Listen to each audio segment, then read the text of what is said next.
જય માતાજી બધા મિત્રોને। મિત્રો આજે અમારા ખેતરમાં એરંડામાં થોડું કાસ હતું ખોડ એટલે એ ખરપવા જો ટ્રેક્ટર લઈને પાછળ એરંડા ખરપવાનું ચાલુ છે, જોઈ લો। આજે જાતે ટ્રેક્ટર ચલાવીને એરંડામાંથી કાસ દૂર કરવું પડ્યું છે। આ જો પાછળ એરંડા ખરપવાનું ચાલુ છે રોપથી।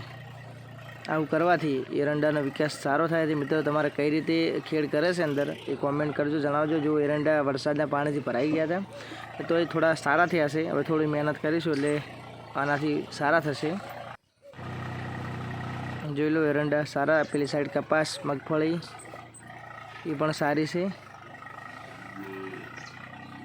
જો ટ્રેક્ટર જાતે ચલાવવું પડે છે।